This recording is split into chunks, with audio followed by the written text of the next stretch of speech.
I love the conversations that so many of our hosts have had on their shows. Steve and JJ on Trailer Rewind, Ray and Ocean on Silver Linings, even Tommy's short-lived Wait, Hear Me Out. So many listeners want to make sure they've watched the movie before tuning in to any discussion on our podcasts. Well, you know, the best way to watch the movie is to look it up on our watch page. Our watch page lists all the movies that we have discussed on all the shows from the Next Reel's family of podcasts, including the one you're listening to right now.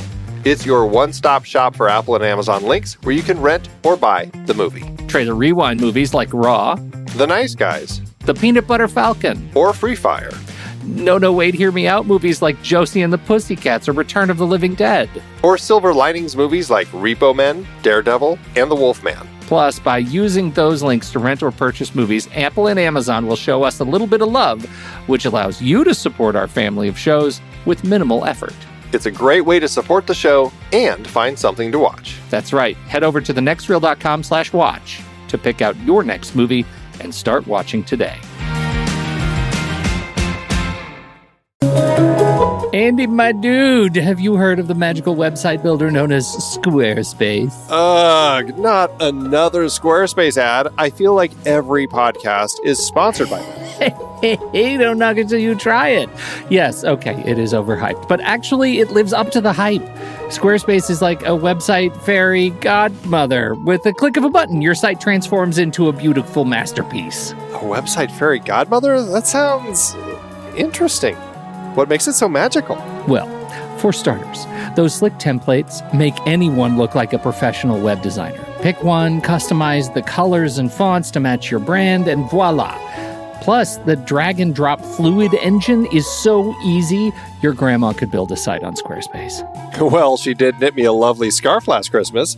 Maybe website design is next. Exactly. And when you're ready to sell your Nana's handmade scarves online, Squarespace has built-in e-commerce. Add a store with one click. Get flexible payment options. Then watch those sales roll in. And when she wants to teach others her steezy scarf skills, Squarespace's new courses feature is just the ticket. Nana can set up her curriculum and enrollments and payments in a snap and become the next e-knitting influencer.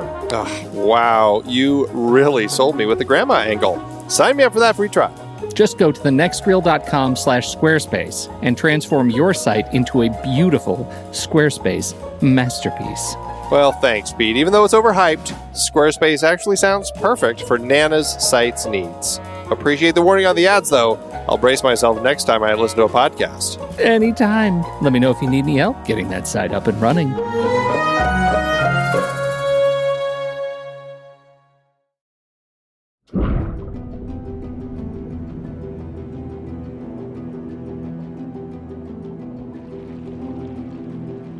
Ghoulish greetings to all our listeners. My name is Kyle, and you might recognize me from being on the pilot of Sitting in the Dark and then never appearing again. But if Laurie Strode can come back to Haddonfield, then I can face my fears and return to the show I abandoned. Where have I been? Oh, thank you for asking. Here's what I can tell you. You can combine all the fear I felt watching every scary movie I've ever seen, and it pales in comparison to the fear that comes from being on the wrong side of late-stage capitalism. But today I'm taking this doomed crew down deep, fathoms below, to see what horrors lurk where the sun has never shone. My little wing of Sitting in the Dark is named Featured Creatures, and today's tale is called Terrors of the Deep.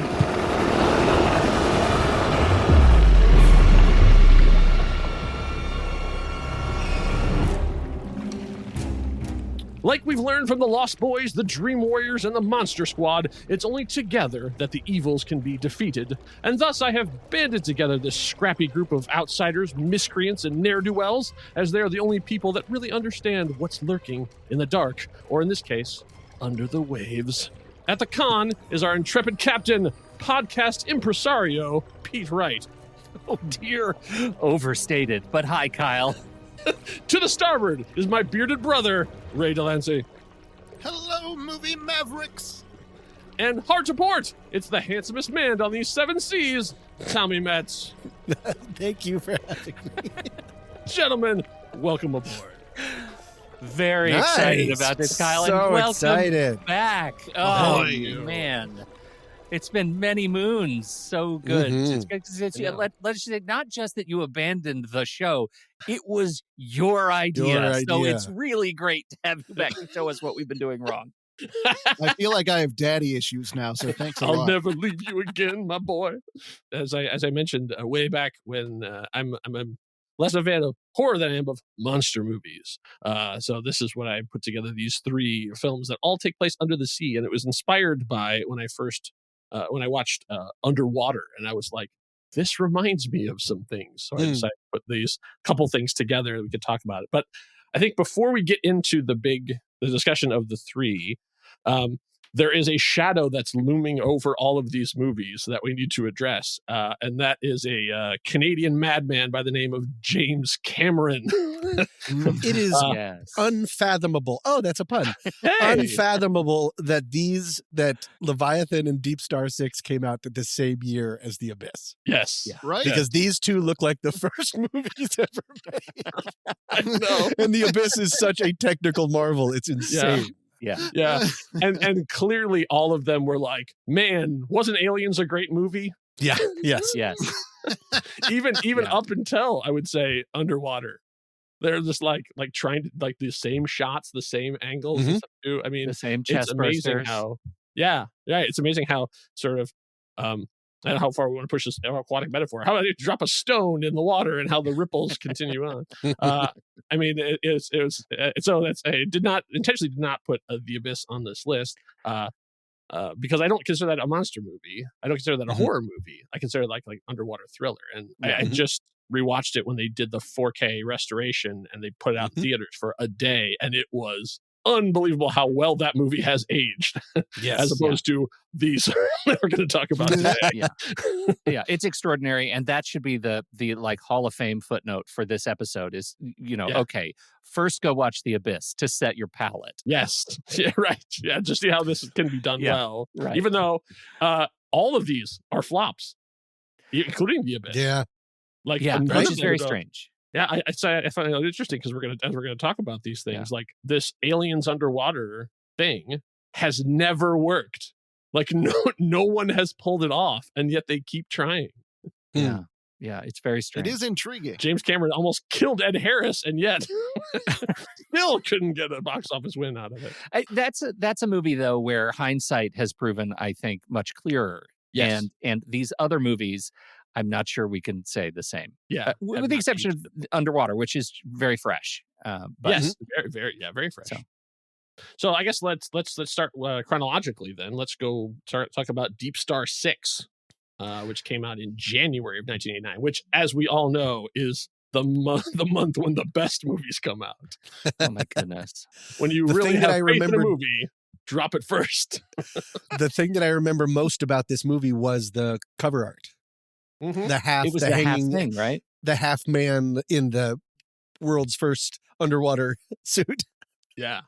In the bell tower thing. Yeah, that's what I remembered always seeing. But I remembered more of this movie than I thought I did. Besides the cover art, what is the iconic thing in DeepStar 6? Two things. There's, I think, a very effective sequence, for the most part, of being in a locked chamber half filled with water and the monster is somewhere underneath. Yeah. And there's two characters on both sides. And then I remembered Miguel Ferrero's death, because that is like a bad death. Yeah. Being uncompressed, being spaghettified. Yeah. Decompression. Yeah. But there were other things I didn't remember. I don't remember when you're setting up an underwater facility. You're like, did we pack the shotguns? That makes the same thing. Pull these out. There's so many shotguns, like the harpoon I get, but shotguns? You want scatter fire? That's not the right way. And then I want to say one other thing just because it's so specific, and then we can get into it. My favorite thing about DeepStar 6 is I love how everyone's desks have nameplates, as if there's regular visitors showing up for meetings. Where do I put this file? Like, you've all been together for months. I know. And every desk had a nameplate. I thought that was outstanding. Okay, sorry, go ahead. That and trucker hats. Like, this Right. is before they were cool. Like, everybody had to have a hat that indicated like, where they came from. Like, look, I was in the Navy, and this other guy's like, look, I delivered dog food. That was weird. Right. Like, trying to get that blue collar thing. So how do you want to interpret these movies, Kyle? When you were watching these movies, what are you thinking about? Well, my sort of angle on it was about the creature. Like, I'm always interested in like thinking of it in terms of what it is that the monster is about. What are they doing? In this, we get the habitat essentially was the sort of similar to like they do in like the Meg, in terms of like Meg's just megging it up, going about its business, and then suddenly somebody messes with the water, and then and the same kind of thing here is you have your creature is just chilling, and then they decide like because they need to put their missiles down that that cave's got to go, and then out it comes, and then. It was so from its perspective, it's just being playful.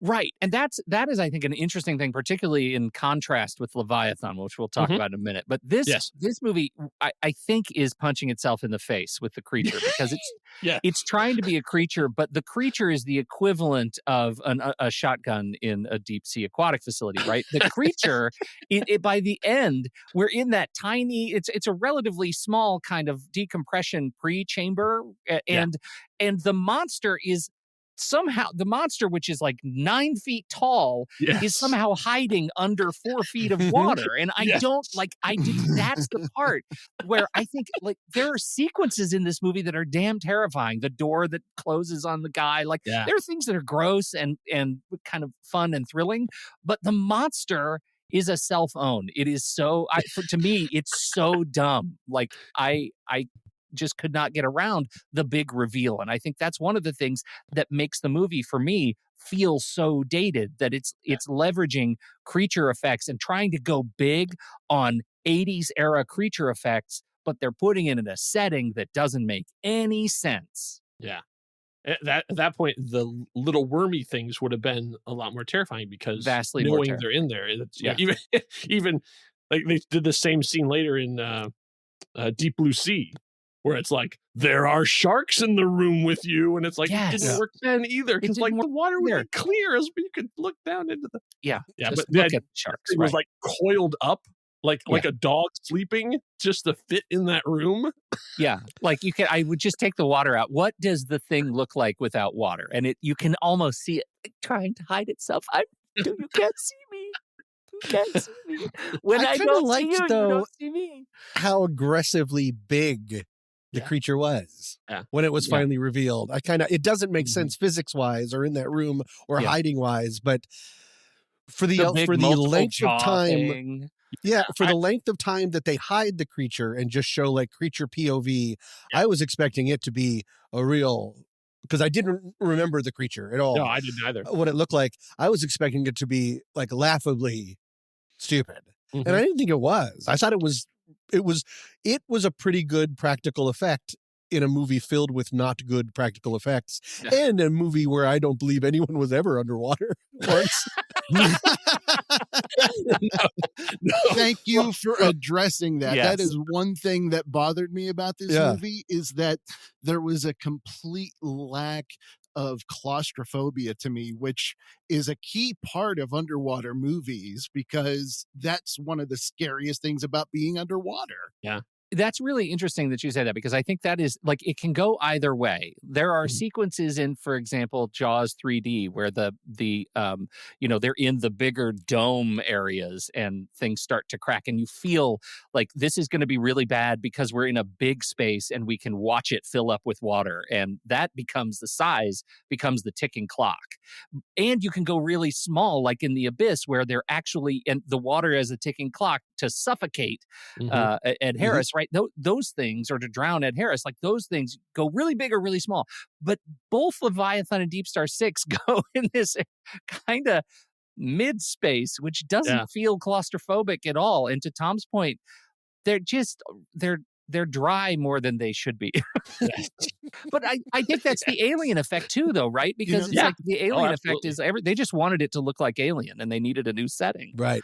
Yeah. Yeah, I mean, yeah, I guess that's the other specter that haunts over this is Ridley Scott, is like everyone trying to have that you're trapped in a space with a monster. Yes. And but these ones have to stay underwater. I think of all the monsters, actually, of these three that we're talking about, I like this monster design the best. Like, I think like when it finally comes up and you see it, it's like I'm like, oh wow, this is actually legitimately like scary looking monster. I'm more of an underwater fan, but I do like the monster in this one. Mhm. Yeah, like I like Tommy when I'd seen it and I had forgotten what the monster looked like and it came out. I was like, oh, you know what? It looks all right. Like They you leaned in kind of, on you know- crab. There's just a lot of crab. in Yeah, it. exactly. A lot of crab. Little Which- I butter. thought it was kind of forgettable, honestly. Oh, really? Okay. You guys, we keep talking about the similarities to Alien, of Mhm. which, they are glaring. But there is one thing about this movie that I think needs to be addressed, and that's the fact that we have Sean S. Cunningham of Friday the 13th fame Mhm. directing, and he steals his own ending. Talk about that. Oh, with jumping out of the water. That's interesting. There, think about there. You think everything's fine. They're floating safely on I the didn't even think surface of about the that. water. They even have the same musician, Harry Manfredini, doing the score, playing this nice tranquil music, and then all of a sudden, up pops the unexpected monster for the last twist scare. That's a good That's catch. really I didn't interesting. even Yeah, think about that's a that. great catch. Yeah, that's absolutely true. I have a hard time talking about the monsters themselves in exclusion of one another, right? Because I already think that the monster is kind of loony in DeepStar 6 because of the rest of the movie that's around it. But I agree with you. of the monsters between the two, I like it better than Leviathan. I think it is a more interesting looking kind of mechanical creature, Mhm. and Leviathan has such an awesome kind of character origin story. I love the genetic melding and the I think it's crazy how all the pieces come together and just are drawn to each other, and they make the most ridiculous thing. That is, the ultimate final reveal is, I think, kind of comical and silly. Yeah. I think it is a Yeah, silly monster. I agree. Yeah, no, we can pivot over to talk to Leviathan, because Leviathan, I think, does a lot of stuff right that Deep Star 6 does wrong. Yeah. Mhm. Mhm. And I Yeah. think adding in the body horror, and that now you add that sort of piece of you're trapped together in this thing, you're underwater, so you have to get out, but also then and now someone's sick and you could get sick too, so you have this Right. other thing, this other infection going on, and then the fact that And it it's becomes the thing. The movie. yeah, The yeah. Thing. Well, yeah, Yes. because thing, but it's also becoming one thing. So it's not just that Mhm. it's a creature around there. Like basically, like no, all will be one. Like it's it's trying to make a body out of all the other things in one. But then when you finally get to the reveal in the final thing and you see it, you're like, oh, like you're just a little fish Yeah. guy. Okay, You were scarier when you were kind of more blobby. yeah, I know, like tentacles gross. and it's shooting around the shots and like fish it's in guy. the water, and then you see it and it's just like this like slow. I love Yeah. Stan Winston Studios, but like it's this weird slow moving animatronic thing that's like roar. It's like Yeah. the difference between like watching Jaws and then going on Jaws the ride. Yes. Oh, Yeah. okay. Oh, so you There made it the is. tracks jiggle a little bit. Okay. Yeah. I get it. Yeah.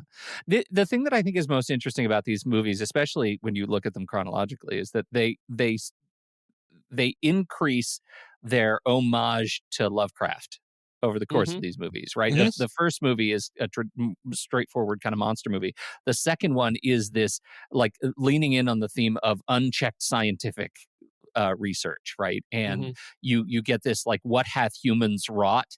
Well, we hath wrought this horror of creation from another place that we don't understand, and it will be our undoing. And then finally, we have straight up like Cthulhu level monster, like city-sized monster in underwater, which is a direct homage for Lovecraft. And I think that's really interesting. Like when you look at how our interpretation of these monsters underwater have evolved over time, over this set of movies. It's like we realized what's scary, and we're kind of leaning in more on the human involvement in creating this thing that is terrifying. I think that's really interesting, and I think in Leviathan that part works, right? Richard Crenna, I feel for Richard Crenna even though he's the jerk, right? Because like he's the doctor. He's the doc. Yeah. The missing doc. He's Wilford Brimley from The Thing.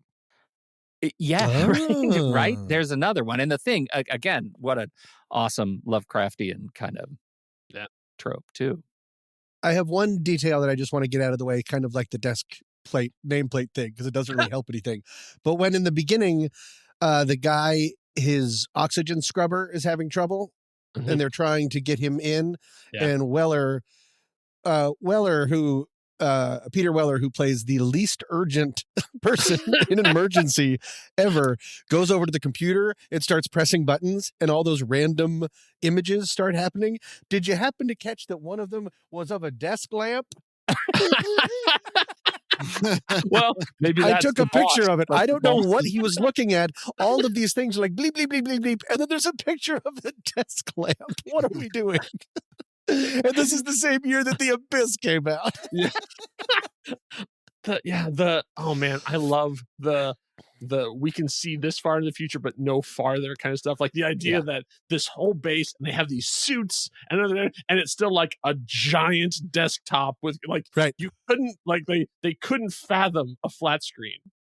Right. But like they could Yes. think of like entire like these huge mechanical suits that people could live underwater for this entire time. So I always fascinated by like you saw this but you couldn't go this far. Like there's full video communication in this, which was still pretty far away at the time, and yet when they go to the banks and things, they are literally playing like the 1960s beep boop boop beep boop boop. like really?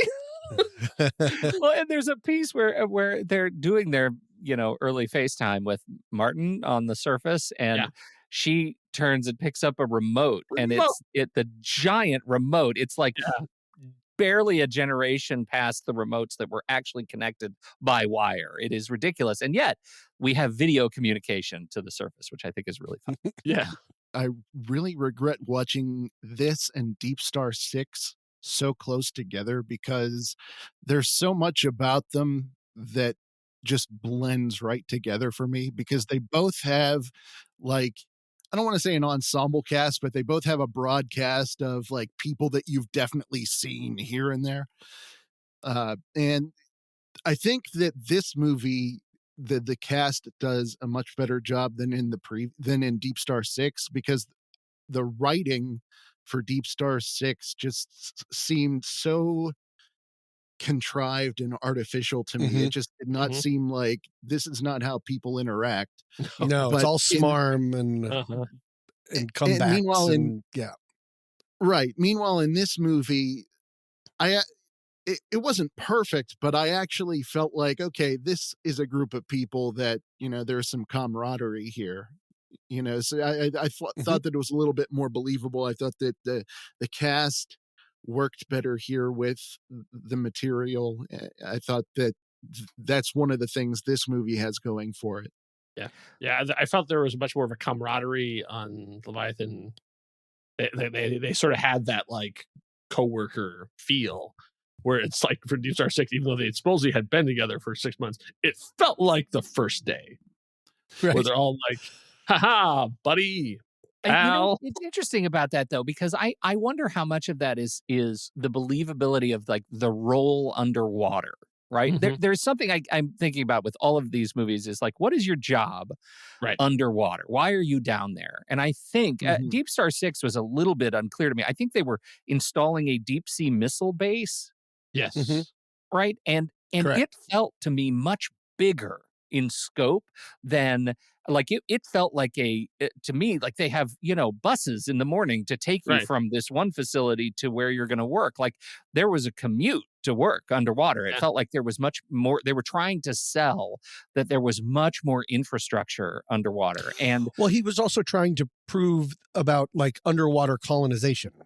Yes. Right. That the dock in this one was also under the guise of, hey, the Navy's will pay you if you do this missile. Then also, can we create like a bus route in a whole community underwater? Yeah. Right. Which to the also degree that really inefficient. And the other Like guys were they just have a commute. You're underwater and you have a commute every morning. Beep, beep. Come The bus on. will come and pick you up. There's like a Hov lane. Right. So it makes sense that it would be bigger because the other guys were just taking metal, right? They were just They were just taking mining precious metals silver out. and precious metals. Silver and precious metals. Very Yes. clear. Some of them are precious, others are silver. And so that one, so here, which do you believe more in terms of why they're underground or underwater? Do you believe the mining operation? Do you believe it? And switching briefly to underwater, that movie starts off the jump. Like, we don't get a whole lot of why the hell are you here story in that movie, because it gets right into the fact that we're in a massive infrastructure underwater, but it's at peril. And that's the point.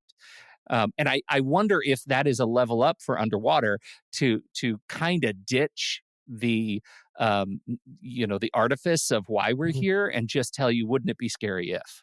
One of the things that Leviathan brings, and DeepStar 6 to a certain extent, is the alien mythos, in that the real bad guy are the people on topside, are the companies behind these things. That they're the ones in Leviathan especially who are just pushing the pickup date because there's just gaslighting. Just gaslighting in order to keep them down. And that's what Mother does and Weyland Yutani does in all of the Alien movies. They're the real, actual big bad guys. The DeepStar 6, not quite as much, except for the threat that if they don't do the job that the Navy sent them to do, everything's going to be pulled and they'll lose a bunch of money or something like that. Or maybe that was Leviathan. You're right. They really do blend together. You're right, Ray. Well, because they also, everyone is, except for underwater, like both of these movies, they're also on their last blank of a long time. They're both on their last week. They both have arming scenes. There's both storms. There's escape hatches not being used correctly. There's all, it's interesting, the overlap of when you just take these two movies, made just because they're in the same year, how much they share, and yet how comparatively Leviathan's story is so much more interesting and fleshed out and so much more intricate. Like you said, Pete, how it all sort of comes together at the end with the Russians did it to themselves, and then we drank the vodka, and then and yes. I do like that specifically in Leviathan, where it seems like another horror movie had already happened. Yeah, whatever. That's I great. thought that was really cool that they sort of stumble, as opposed to, I mean, there's nature red in tooth and claw. Okay, fine, but the idea that something awful had happened there, and now the curse has been passed on to you. Like, now you've inherited this problem, and yet now you're doing it all over again. And so, like, you really could do another Leviathan with them going back to like this place and finding, that idea of that there already was a story. That the captain of that ship, of the Leviathan, had thought he had taken care of it. He had ended it. And then Daniel Stern gets thirsty, and look what happens. Daniel Stern's amazing. He is great. There's another big comparison to The Thing. And every one of these movies has a designated a-hole. Yeah. Yep. Stern, though, is like insanely inappropriate. Like, is there just no screening for crews at all? Miguel Ferrer is the jerk, and he totally ends up pulling like a Paul Reiser in Aliens.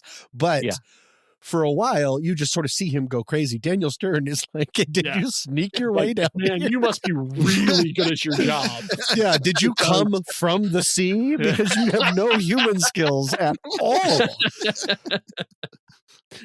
Although, all due respect to Daniel Stern, the guy I had most fun watching was Ernie Hudson. I felt like Ernie Hudson was meant to be in this movie more than just about anyone else. Like, he just is, there's something about his demeanor that, when in other films I find a little bit sideways, in this movie was perfect. And so I really enjoyed it. I think the whole cast, even Peter Weller, who I think thought he might still be in RoboCop, was Dr. Peter Weller. Dr. Peter Weller. My apologies.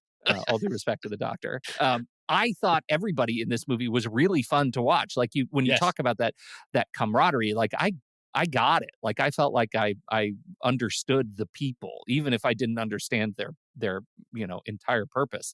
And I thought the way they sort of winnowed down the crew was very effective.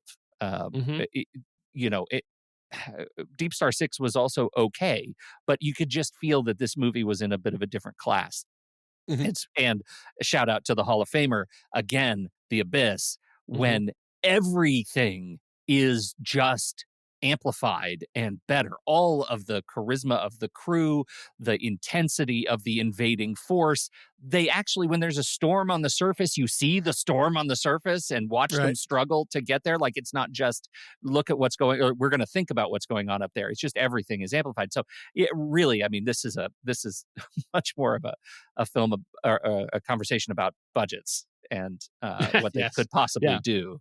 Because DeepStar Six looks like an ABC original movie that would have aired on television. Yeah. And Leviathan looks like a real, honest to God movie. It looks like, you can put up there with like the Paul Verhoeven of this time. Like, there was definitely that same aesthetic. You could tell how much more money they had, which you don't want to judge a movie by the budget they have, but boy, it's you tough can not really to see the difference of a couple of $1 million between those two.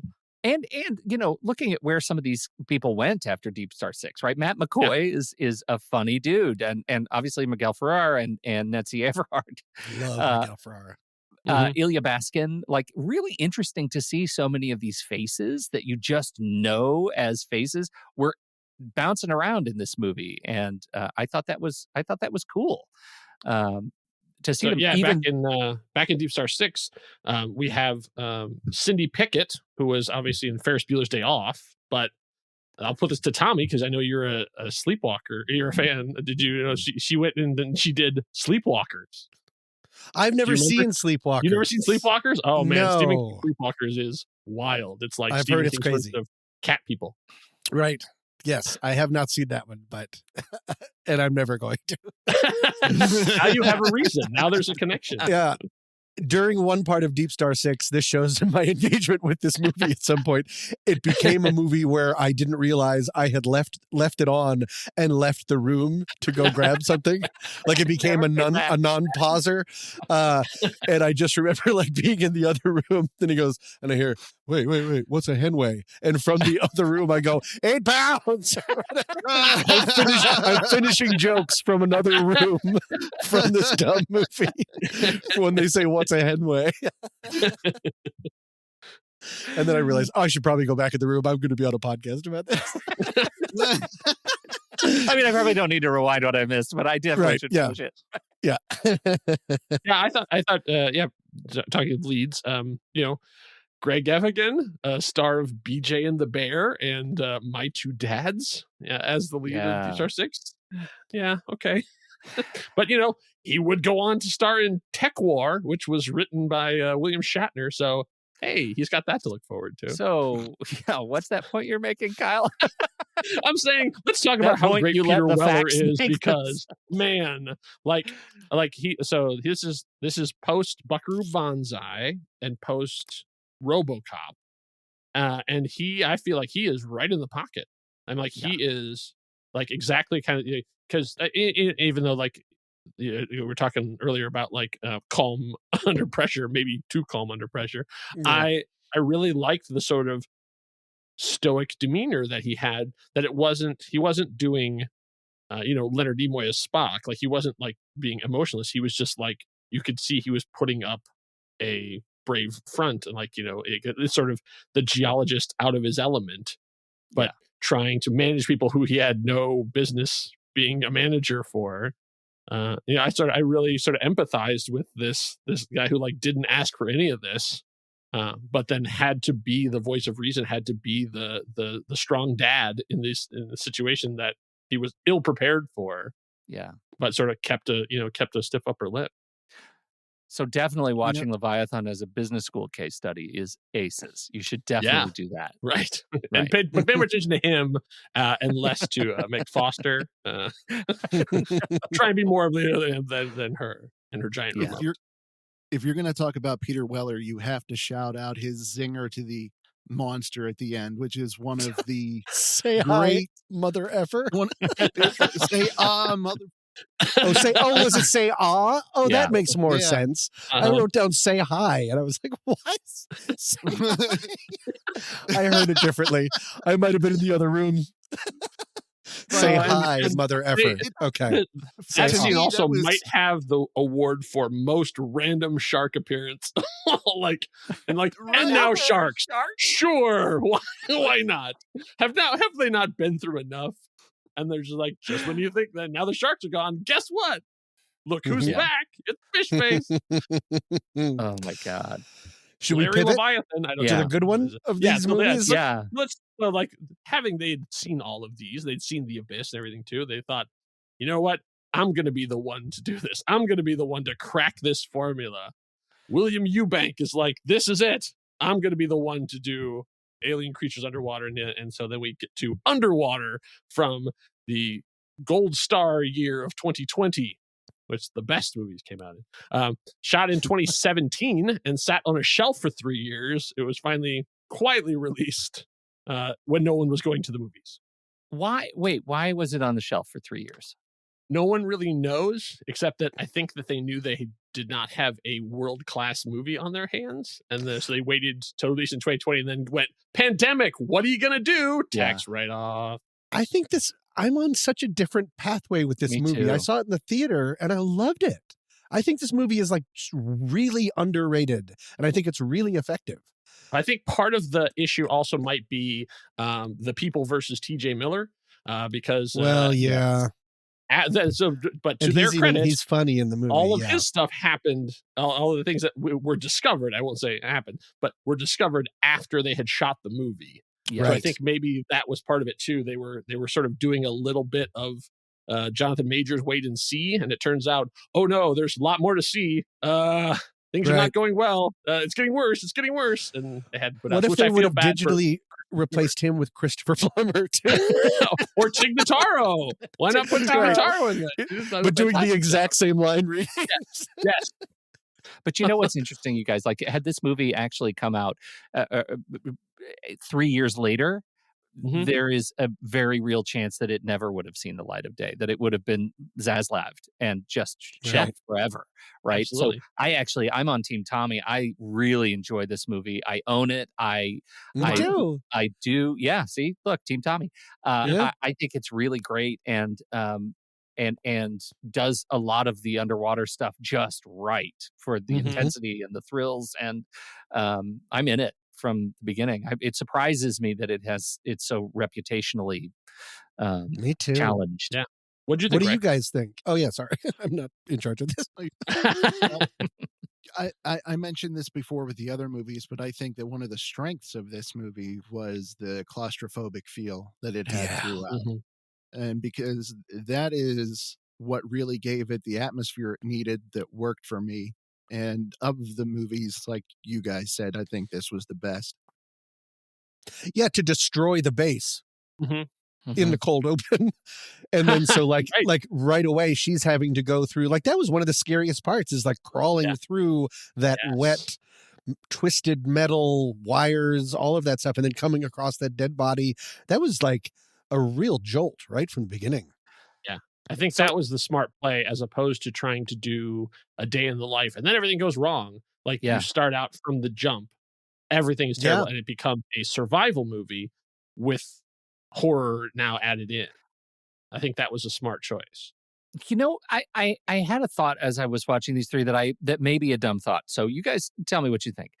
One of the things that this movie does that I find so fascinating is that it starts so fast with these characters. I mean, we generally know, right, that we're gonna have to like Kristen Stewart, right? And that she's not gonna die. And that she's not going to die. But we don't really know that in this movie. Surprises happen. And so this movie starts off with the intensity and the craziness of destroying the base before we know who to root for. Yes. And I think that adds an extra level of intensity because we don't know if we should care about this person. We have to sort of sideways care about everybody. We don't know if they're what the maladaptive force is yet. And so we're kind of having to sort of feel like who deserves to die. By the end of DeepStar Six and by the end of Leviathan, I kind of know who needs to get there. So when Six Pack gets it, I'm kind of okay. But I don't know anything about any of these characters until really TJ Miller shows up. I know he's going to eat it at some point. But do you know what I mean? Does that make sense? Yeah. Yeah. It's Yeah, I a think so. gamble. It goes against screenwriting 101. Right. I wonder if that also made people nervous after they made it. Of like, but you didn't have the fun volleyball scene. Yeah. And so how do we know who to root for when No one I ever don't plays need poker? that? I don't understand. How do you make a movie like Why is there no poker around a light up table? Yeah.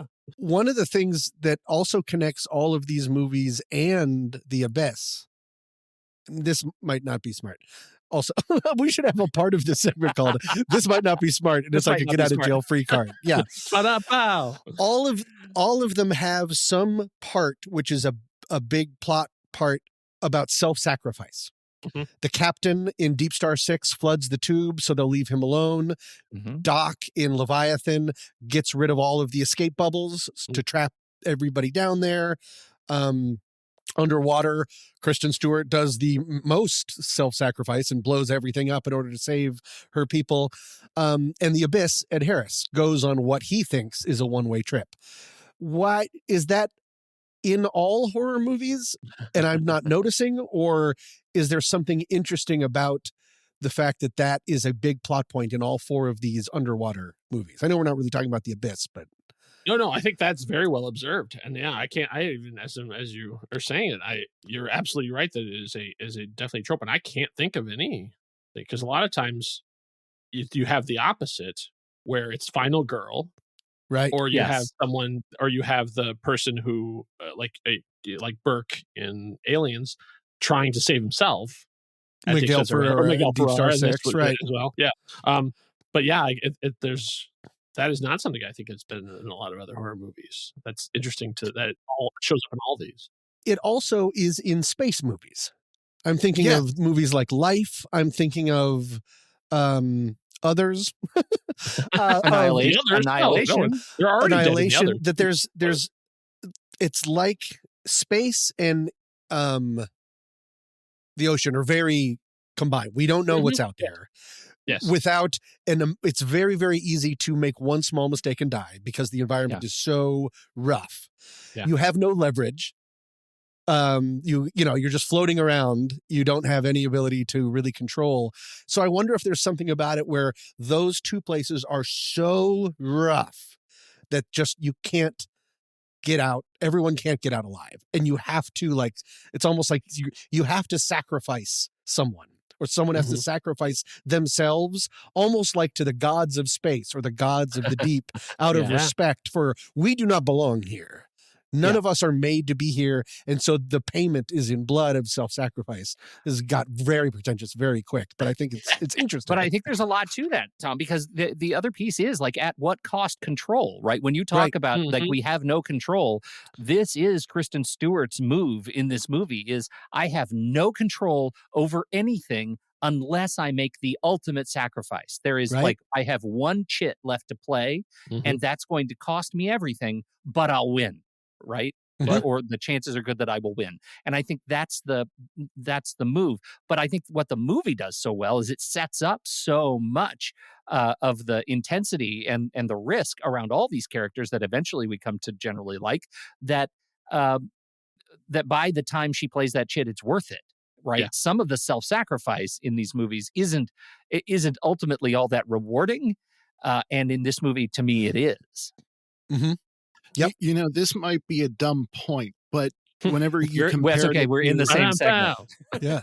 Whenever you compared it to space movies, Tom, I noticed that perhaps what the sacrifice play is it has a lot to do with these people who are working within structured organizations like a Navy or, like a Navy-like organization in space, or these people that are there for a duty of some sort. And so they know there's a chance that they might have to make a sacrifice of some sort. So maybe that's something that's always in the back of their mind, whereas it's something in a movie about camp counselors getting hacked up that's not going to come into play so often. Does that make any sense? That's interesting, yeah. And because they are a part of a company, you are, unlike camp counselors, more of a team. That probably puts you in more of a self-sacrifice in order for the greater good. This is no longer applying to everything.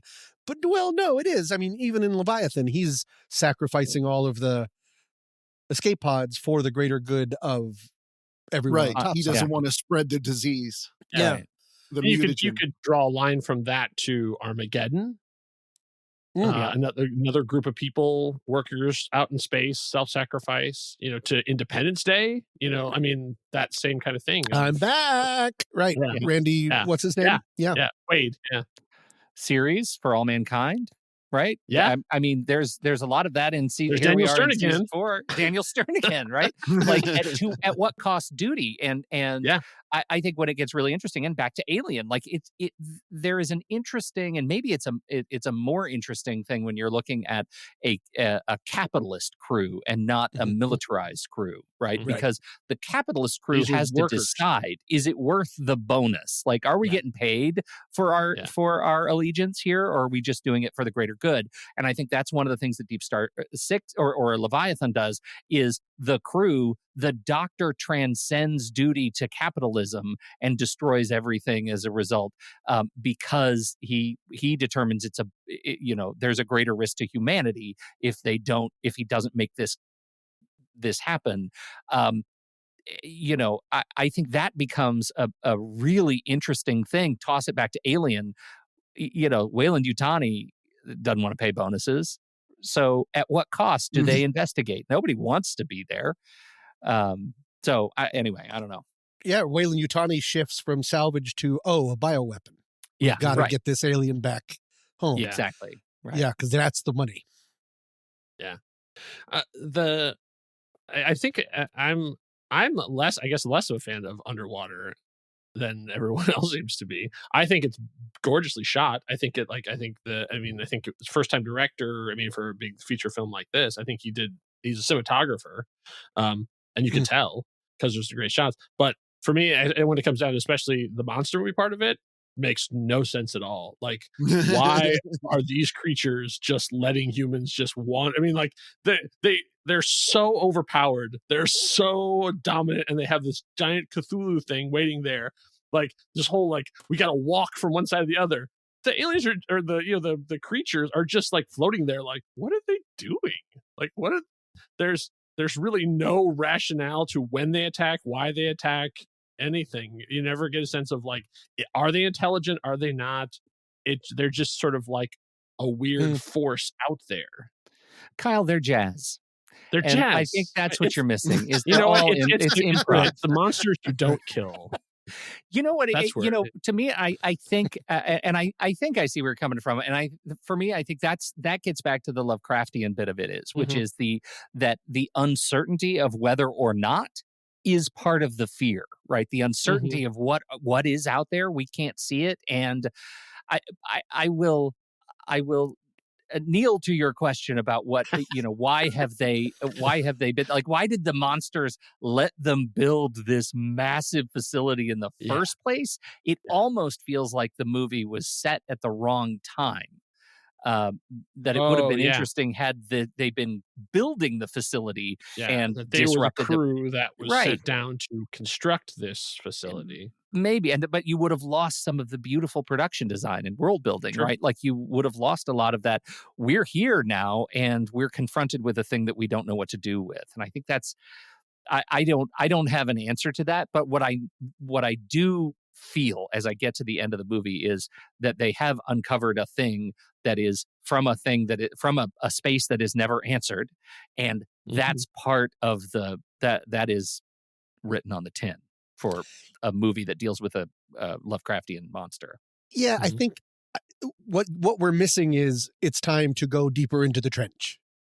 We're missing that implosion scene, and because maybe there was one, and they decided to instead start weirdly in media res with things just blowing up.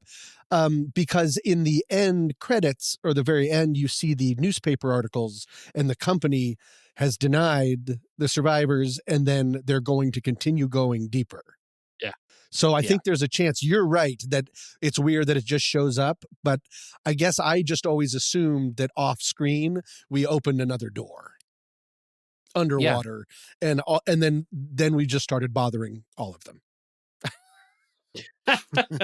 Yeah, and another T.J. Miller connection. It also has some Cloverfield vibes too. Of like That's a great point. From a low perspective, you're looking at something truly horrifying. You're looking up. It's Right. like, what is this is so far beyond us? And then also that same thing of like the post credit. Sort of the closing thing, kind of being like, is this really over? Right. Or well, I want to shout out Vincent Cassel, who is I'm a fan of Vincent Cassel. Mamadou Athie is great. John Gallagher Ocean's Jr. 12. You mean Ocean's 12? That's what you were trying to say, right. Jessica Henwick I was Jessica delighted to see criminally Jessica Henwick underused in pretty much everything she's ever done. Yes. She's going to be huge one day if there's any justice in the world. God, I hope so. She's been in a lot of stuff. I saw her first in Iron Fist, and I think she's just wonderful. And I hope she gets more to do. She's great as a voice in Black Lotus, the Blade Runner animated series, and I think she's fantastic. Hope she's in a lot more. Let's as we're praising, let's give a couple of minutes to talk about Kristen Stewart. Yeah, which again, written off by Hollywood as being sort of one note from her time in the Twilight series. But everything I've seen, like I was not a fan of hers in Twilight, but everything else that she has appeared in since then, I have just been astounded at how good she is. And she does. Go ahead. I'm sorry. I'm so bad at conversations. Say nice things about Kristen Stewart. Go. Well, she pulls off what no one in DeepStar 6 does, is being an attractive person that I still believe exists in that world. Yes. Like the cryptozoologist or whoever it is that's on DeepStar 6 who gets swallowed up by the monster. That's that old, gross 80s, let's cast Denise Richards as a scientist in James Bond movie. Yeah. Like just ridiculousness. And also talks so fast. I was like, a couple times I had to like go, is my speed setting changed? Like she rattled on. Like, she's like, I learned this phonetically. I don't know anything. I'm going to get through as fast as I possibly can. Sean, bad news. We actually filmed this in 1.5 speed. Oh no. We didn't know that was a thing. But Kristen Stewart, for being a beautiful in this movie, I think. But I believe her in the role. I believe it when she opens up a panel and is like fiddling around and doing stuff. And she's got a great attitude for the movie. And I remember it was a trailer moment, and it's cool that it happens as quick as it does on a scale of 1 to 10. How bad is my ship? 10. Yeah. That she doesn't even stop. Yeah. I mean, I think she's really cool in this movie. I like her a lot. I think what's interesting about it too is that she is presented like physically, she is incredibly fit, strong, and the moment we meet her, she's wearing just a bra and or a sports bra and some sweats, and yet somehow she is not sexualized in this movie at all. She is athletic and capable, and that is something that you can't say about the other two movies, right? Yes. When to me, it feels like those are movies that are leaning in on the 80s era sort of hypersexualization or incidental sexualization of these characters that just does not age well. And Kristen Stewart is a badass through and through.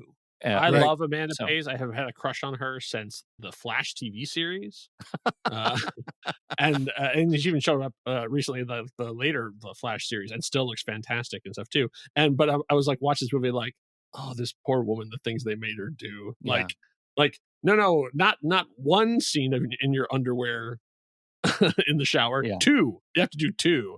And also, for some reason, you have to take your pants off in order to get into the sweat. None of the guys do.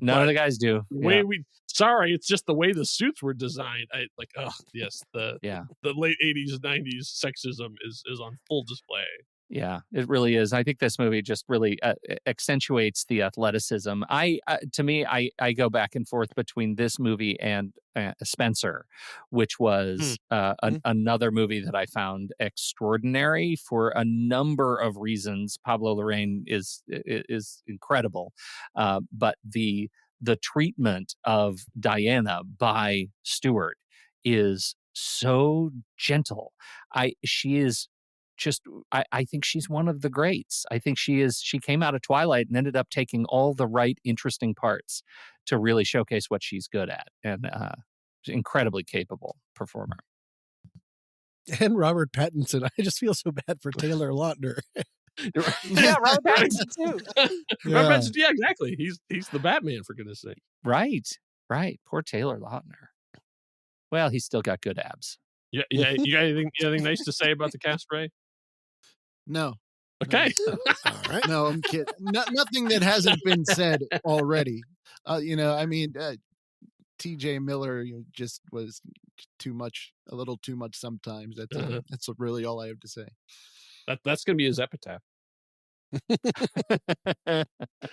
What can you do? One last weird trivia note to connect back to the Abyss is the screenwriter of DeepStar Six is named Louis Abernathy. And Louis Abernathy was a very close friend of James Cameron and worked together when he was developing the Abyss, and then suddenly got a job to write an aliens underwater movie, and so went off and wrote DeepStar Six, and they had a huge falling out over this, and it was they would not speak to each other for 10 years. Oh, wow. Until eventually they did make up, and Louis Abernathy is in Titanic. Oh boy!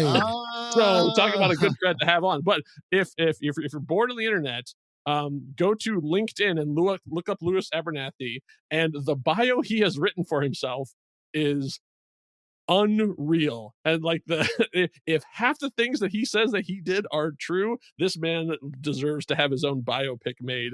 It is quite the interesting read. Wow. He's still around, still kicking, still telling stories. So in other words, he's exactly as he appears in Titanic. Yeah, probably. Yeah. Kyle, you just may have accidentally created a new filmmaking gestalt where writers just try to write movies based on people's LinkedIn descriptions. I would love it. Also, as I was doing my research, bring back Nia Peoples. Nia Peoples also wrote her own IMDb profile. And she's very proud of that fact. In the first line, she's like, "I could have paid some studio actors, but I did it myself." And then goes on to list all the amazing things that she's done in her life too. Once again, wonderful reading, free entertainment for you on the web. Tom, he plays the annoying guy. Do we know who Louis Abernathy plays? He plays the really brash guy on Bill Pullman's. And she's got a big ass. Yeah. You remember that whole scene? That's Louis Abernathy. I believe that is correct. Yeah. Yeah, I just looked him up. Oh, funny. That's really funny. Tom, did you write your own bio? Yeah. I'm gonna do one now. Yeah. I'm just gonna copy paste Louis Abernathy's and see what happens. I think we need to decompress. So anything that we have before we disembark? Any last thoughts on our three Terrors of the Deep films? I have a question for you guys. Having now looked at all three of these, and all of them having involved either a corporation or a military organization of some sort behind the goings on in the film, how does that work for you generally as a trope? And how did it work for you in these?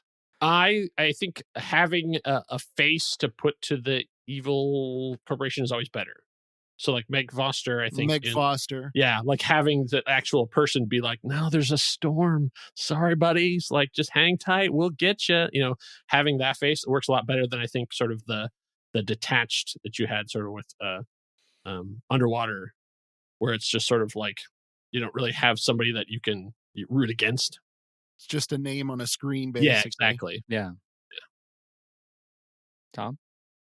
Well, no, it's the most effective of these, but I'm just skipping around, but like Wayland Yutani, all the conversations with Mother through that, the disembodiment is so effective. Mm-hmm. In those movies. So I think done well, done correctly, I really like the idea of you are out there alone and you don't have a human face to talk to. Also, she looked like Max Headroom. Yeah, I think she's from Max Headroom, isn't she? Or yeah. Was she from the show? I'm trying to remember. So Max Headroom came up in the. Oh, Amanda Pays was actually in Max Headroom. Meg Foster was in They Live, and she was also in Masters of the Universe. She was Evil Lynn. Evil Lynn. I know. Wow. I think I'm generally a big fan of the corporations being the bad guy, and I think there are some of my favorite corporations. Obviously, we've talked about Weyland-Yutani, OCP, Omni Consumer Products, RoboCop. There's Miguel Ferrer again. There, what was the RDA in Avatar? What did they stand for? The unobtainium. I just like that Giovanni Ribisi was the face of this horrible thing. So for me, it's not so much whether there's whether there's a face necessarily behind the malfeasance, but whether they get their comeuppance somehow, right? Like I want to see an attempt to Robin Hood the bad corporation. Yeah. And part of the feeling at the end of those movies is knowing that in spite of all of those efforts, the corporation lives. And that's the part that's the disheartening, we must live to fight another day feel for it, whether you're talking about I don't know, I mean Erin Brockovich, right? What she went after PG&E.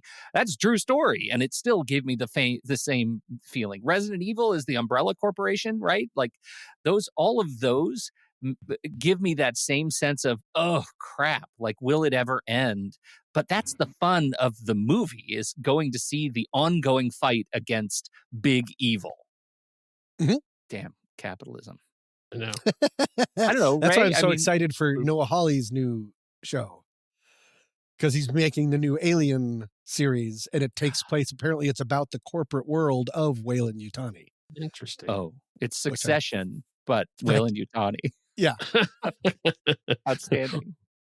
We'll see if the big corporations will actually allow that kind of thing to take place. Will they sign those checks? We'll find out. It's really funny. This just got me thinking about Ex Machina, right? Which is actually the same story. It's just told in a different kind of way. It is big tech and what big tech is capable of in the hands of monstrous CEO, right? Like what can it do? And we look at it like that could be a scene from a movie like, RoboCop or Alien, right? That could be the at-home scene with the CEO of Weyland-Yutani. I don't know. Now I'm just vomiting words. Right on. Well, I think we've plumbed the depths of these films, and it is time to resurface and enjoy.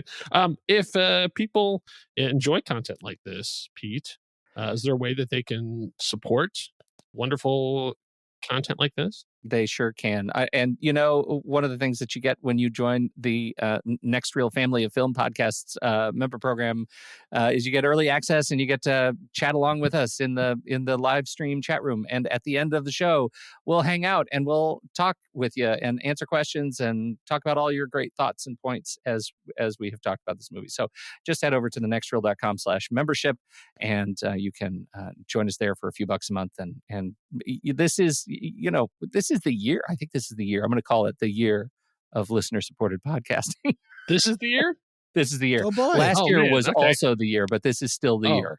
Okay. Still the year of listener. These shows, they come at a cost, and we sure appreciate you helping us to belay those costs. As much fun as it is for us to come talk about movies, we also love and appreciate your help. So thanks for your support. One final note then, as we go out, which I waited to the end because I didn't want it to bring the conversation down, is that Michael Carmine, who was in Leviathan, he was DeJesus. He unfortunately lost his battle with AIDS that same year this movie came out. So he did not, unfortunately, get to see the amazing career he could have had, because one of the many, many amazing people that we lost to that. So after you've supported this, if you have any money left over, find a local AIDS charity in your area. Something, do your internet research, find a good one, do what you can, because it's still out there. Still taking away amazing artists. So, but thank you all for coming along, getting your feet wet with me, and I appreciate you letting me back into the cabin after. Welcome back aboard. Was already well underway. This was super fun. Thank you for coming along and watching a couple of couple of bad and maybe one good underwater horror movies. We do have an open question, which is what happens next? Tom? Now, I know you don't have an idea specifically, but we have been bashing around some Tom ideas has that we're very several excited ideas. about. That's the problem. You're right. Settled on the Fair one, correction. He hasn't settled on an idea. But what we have to look forward to is another Tommy at the Con episode. Yes. Coming next month. And I know... So get your pretentious helmets on. Yep. I will it'll be a list of 2 to 3 movies. They'll all have something in common and a theme, and we'll figure it out very, very soon. And you just described the entire premise of this show. Thanks. Kyle, welcome back. It is so great to have you. Thank you all very much for downloading and listening to this show. On behalf of the prodigal son who's returned, Kyle Olson, Tommy Metz III, and Fishface Ray DeLancey, I'm Pete Wright. And we'll see you next month right here, sitting in the dark. Ahoy, hoy. Tom, hi. Hello. It's Hey. me from the podcast. Right. I remember. So yesterday, when we recorded the show, I tossed to you and I said, Tom, what's going to happen next? And you, under your breath, said, I thought we were skipping this part. And... You're right. Because I hadn't announced it yet. Right. Yes, you hadn't announced it and I don't think you were entirely sure what you were going to do. I had an idea, but the main problem with the idea was a sentence. And so I think we would watch 3 movies and I'd go, right? And you guys would go, yes. And then I'd be like, so. Can we do it again? Yeah. And I'd be like, what else is in the news? Yeah. Because it just wasn't, I didn't have enough of it. I like to come with some sort of thesis or idea. Yeah. Like I did with the epistolary one. And so, which was so classic of the oeuvre. And so, but then lo and behold, last night, what happened? Later last night, we recorded yesterday, last night. I get a call. You. I'm coming from the dentist. This was a big dentist time. I was coming from the dentist and the phone rang and it was you. And first you said, Pete, are you alone? And I thought we were getting very serious. And then you said, okay. And then you pitched me the idea for a podcast, which I thought was weird, but we were alone. Go ahead. Yeah. Well, that was the second call I made. The first was to your dentist. And I said, whatever you're doing, knock it off. Send him home. And they're like, we have uncovered something really serious. And I'm like, tell him it's fine. Get him in the car. I got to call him. This is a movie podcast, Tom. What are we talking about next month? So what we are talking about next time is as I've talked about in Sitting in the Dark episodes before, I am fascinated by things that happen beyond the veil, meaning people that have to interact with other creatures, sometimes humans, sometimes aliens, sometimes monsters. And those other people are operating by just a different set of rules. And we just sort of get tantalizing looks at what it might be, how it might work, what their motivations might be. But because there is such a difference in between the two, if you want to say species, cultures, whatever it is, it's really, you're just doing the best you can. And characters sometimes come to great epiphanies because of that. Sometimes, like in Interstellar, sometimes in every horror movie, they come to terrible, terrible ends as a result. And so I wanted to explore that a little bit. And as is my want, I wanted to pick films that weren't right down the barrel, or over home plate. Like The Arrival isn't really a horror movie anyways. Close Encounters of the Third Kind, don't care. I wanted to do ones that maybe people either haven't seen in a long time or just never bothered with, that I think have some really strong moments. So, Pete, I give you Lost in Translation, Deciphering the Unknown. That will be the title. So many words, right? Yeah. I always do the most words. And the 3 movies that we will be looking at, of course, I'll be referencing more, but the 3 movies we will be looking at is 2002's The Mothman Prophecies, directed by Mark Pellington. We will be looking at Richard Gearjoint. We will be looking at 2013's alien invasion movie Dark Skies, directed by Scott Stewart. Fairly unseen movie. And then as a real interesting switch up, some might say, what? We're going to be watching 2019's Midsommar, directed by the one and only Ari Aster, because even though the other 2 involve alien or supernatural decipher translation problems, this will be human to human, but the cultures are so different that our protagonists, if they can be called that, are having kind of the exact same problems and difficulties as the ones in these other movies. What do you think? I'm very excited about it. And I think the uncertainty factor, one of the things I told you last night, and I still agree with myself from the past, is that this is such a wonderful pivot from the Lovecraft episode, where so much of the horror is all about the uncertainty of what is on the other side of that unearthly space portal. Right. And that we don't get to see it. We just know horrors come from it. Right. And we don't ever get to understand it. And I think that's part of what is scary about that sort of miscommunication, non-communication, is that things just start to happen and you don't get to know why. And that's terrifying. Right. And Lovecraft, one of the things that also makes it different is a lot of the old gods in Lovecraft are either monstrous on purpose, like their only thing is I want to wreck house, or a lot of them are insane. The idea of gods right behind this thin veil are insane. No one is insane in what I'm doing. They all have purpose, motivation, plans. Whether we figure it out or not, you'll see when you watch these 3 movies. Love it.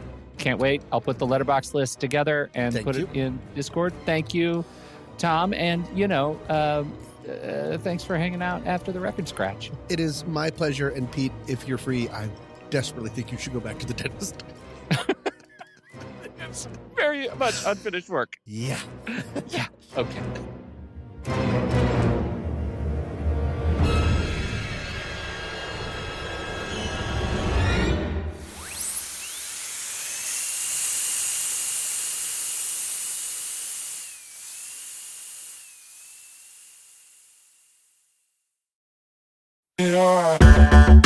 Andy, can you believe we've almost hit 700 episodes of The Next Reel?